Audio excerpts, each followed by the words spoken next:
ہزاروں کاروبار بند کر کے، لاکھوں افراد کو بے روزگار کر کے، اور پاکستان کی تاریخ کی بدترین مہنگائی پاکستان کے عوام اس کا سامنا کر رہے ہو، میں آپ سے سوال پوچھتا ہوں کہ وہ لوگ جو دل میں اپنے وطن کی محبت رکھتے ہیں، وہ کیا یہ دیکھتے رہے؟ کیا وہ دیکھتے رہے کہ دیہڑی دار بغیر اپنی دیہڑی کے بیٹھا ہوا ہے، بچوں کے لیے کھانا نہیں لے جا سک رہا؟ کیا خاموشی سے یہ دیکھتے رہے کہ آٹے کی قیمت 2 گنا بڑھ جائے اور غریب اپنے بچوں کے لیے روٹی نہ لا سکے؟ کیا خاموشی سے ہم یہ دیکھتے رہے کہ پیٹرول تقریباً 2 گنا مہنگا ہو جائے، ڈیزل 2 گنا مہنگا ہو جائے، ایک شخص بس کا کرایہ دینے کے قابل نہ رہے، ایک نوجوان اپنی موٹر سائیکل میں پیٹرول ڈلانے کے قابل نہ رہے، اور ہم خاموشی سے دیکھتے رہے؟ کیا یہ ممکن ہے؟ میں آپ سے پوچھتا ہوں، کیا یہ ممکن ہے؟ کیا عالمی لوگوں کو خاموش بیٹھنا چاہیے؟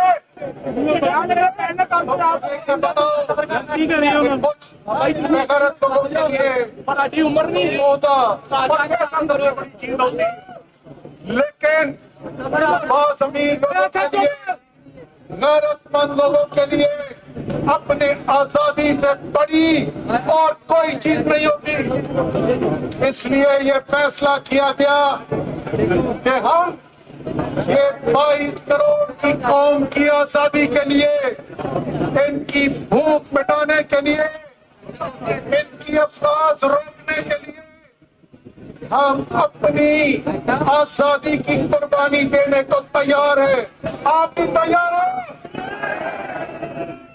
امپورٹڈ حکومت سن لو، عوام آپ کو پیغام بھیج رہی ہے، غلامی غلامی۔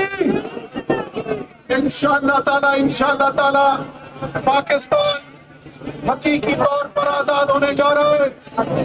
انشاءاللہ تعالی یہ بدترین رات جو پاکستان پر اتری ہے، اللہ تعالیٰ کے طرف سے روشنی نکلنے والی ہے، اور 22 کروڑ مل کر یہ آزادی حاصل کریں گے۔ اب اس سے پہلے کہ گرفتاریاں پیش کی جائے، میں نائب کپتان وائس چیئرمین جناب محمود قریشی صاحب سے درخواست کرتا ہوں کہ خطاب کریں۔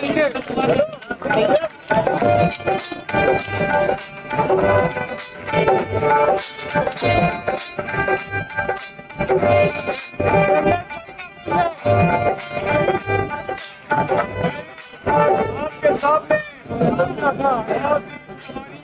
اور خوشی سے اس بات کا اظہار کرنا چاہتا ہوں کہ مجلس